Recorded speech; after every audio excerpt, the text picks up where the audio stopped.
Hello again. I'm guessing that many viewers will, like me, find their faces twitching in annoyance whenever they hear the phrase white privilege. It is especially galling for those of us from working class backgrounds to hear this expression. Both my grandmothers went out charing until well into their 70s because they couldn't afford to live on the old age pension. The idea that they enjoyed any sort of privilege in society is so grotesque as to be beyond contempt.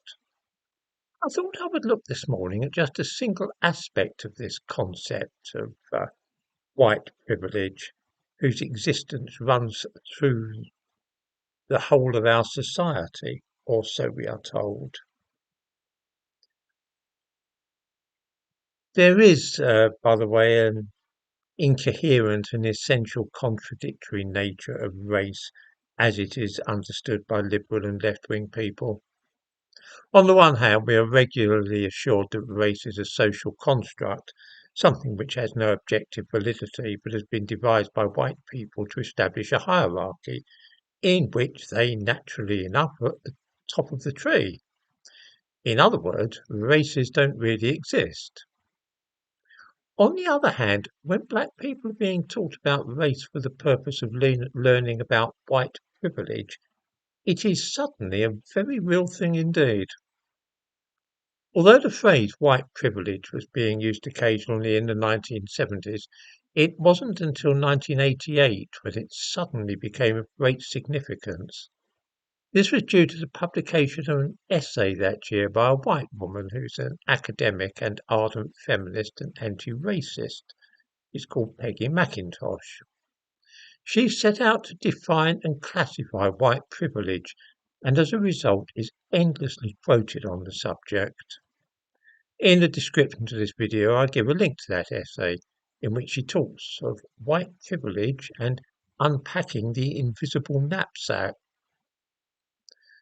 Mackintosh gives a list of ways in which one can recognise this elusive creature of white privilege, and some of them are frankly completely mad. Nevertheless, they are universally applied. In the description to this video, I also give a link to a web page from the Smithsonian in America, in which some of these tests of white privilege are listed. Here is number 3 in her list of how white privilege looks in day-to-day life. If I should need to move, I can be pretty sure of renting or purchasing housing in an area which I can afford and in which I would want to live. Okay, boys and girls, assuming that most of you are white, many of you think that this is a common experience for white people. If I should need to move, I can be pretty sure of renting or purchasing housing in an area which I can afford and in which I would want to live. It is completely bizarre. Apart from a very few wealthy people, hardly anybody in this country, white or black, could honestly make such a statement. I'd really like to live near Kew Gardens, for instance, or perhaps in Chelsea. It's absolutely nuts to imagine that white people enjoy a privilege of that sort over black people. As a white person, does this statement apply to you? I can avoid spending time with people whom I was trained to mistrust and who have learnt to mistrust my kind or me. Or are they living down the street from you these days? It is this one, though, which really struck me. I can be sure that my children will be given curriculum materials that testify to the existence of their race.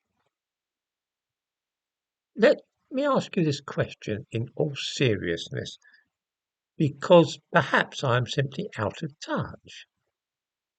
Do those of you with children or grandchildren at school really think that their curriculum testifies to the existence of the white race?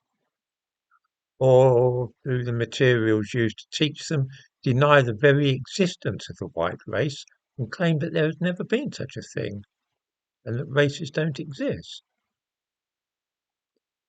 What has happened, you see, is that 35 years ago, Some old feminist dreamed up a whole list of things like this, which have no bearing at all on the real world, and codified them into a doctrine or ideology. This has been uncritically adopted by people eager to be allies, as it is called these days. They know as well as I do that the whole business is mad nonsense, and yet not one of them dares to say so out loud. But there, perhaps I'm wrong about this. Perhaps some of the white people watching this are indeed pretty sure of renting or purchasing housing in an area which they can afford and in which they would want to live. Perhaps their local school really is providing a curriculum which testifies to the existence of the white race. I would like to hear some feedback about this, for as an old person, it's all too possible that I really am out of touch. Perhaps white privilege really does provide this kind of things to other white people watching this video.